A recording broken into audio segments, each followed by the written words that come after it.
I'm sure that we've all heard about Homer's Iliad and the Odyssey. In the 6th or 7th century BC, Homer wrote the Iliad and the Odyssey, and the Iliad was about an area called Ilium, and within there was Troy.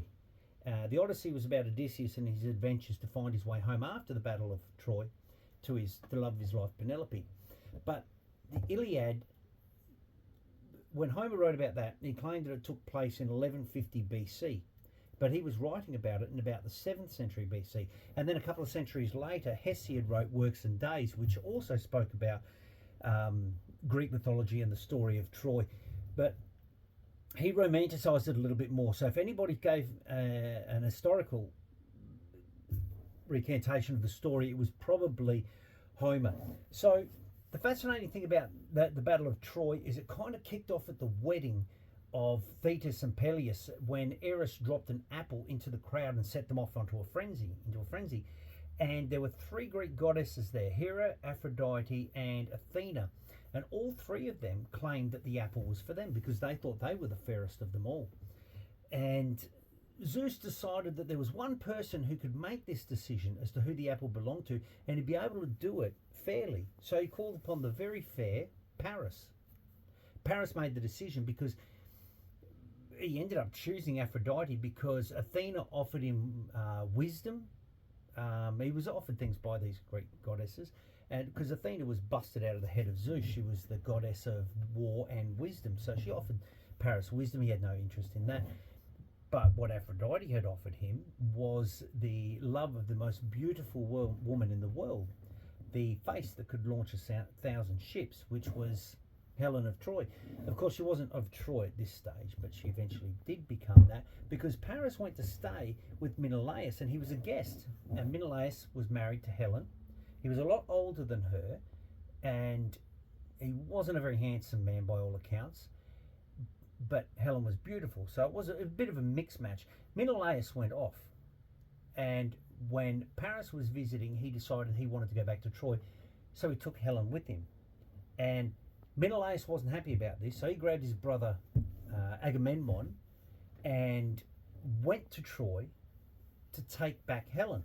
And Agamemnon called upon the assistance of Achilles. We all remember Achilles. He was the one who had the Achilles heel. His heel was human, so that was the only thing that could be hurt because his mother held him by his heel and dipped him in the river Styx. So the dipping in the river Styx protected him, made him a demigod, all except for his Achilles heel. Anyway, if you've ever seen the movie that was made in 2004, aptly named Troy, it is historically accurate according to Homer's Iliad.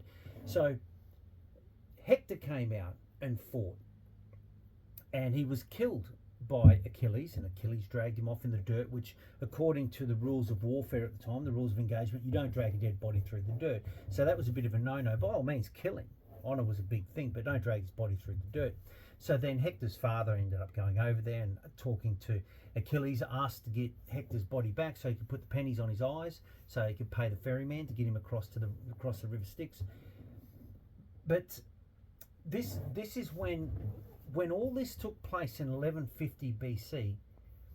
That was the 7th civilization that was built on that exact location. There's been 9, the most recent being Roman, which is probably 1st, 2nd, 3rd century when Emperor Constantine made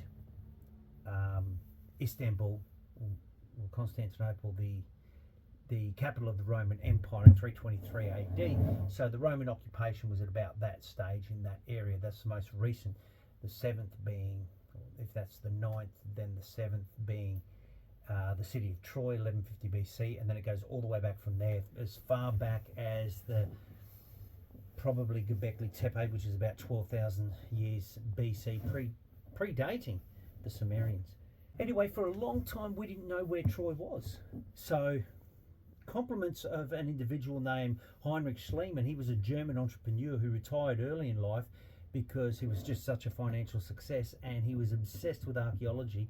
So he went digging, looking for the location of Troy, and thankfully he found it, but unfortunately he blew it to bits. He blew a ditch right down the middle of it, and everything he was finding was often misdated, and a lot of the items he'd taken he gave to his wife, and they were lost to posterity. And naturally, the Turkish government are very sensitive about who they let in there to do excavations ever since. And I'll be honest with you, this location out here, my mate said to me, when you go out there, there's nothing there. And he's dead right. Unless you know the history of what took place there, then it is very, very fascinating. Made the hair on the back of my neck stand up. Dear Mother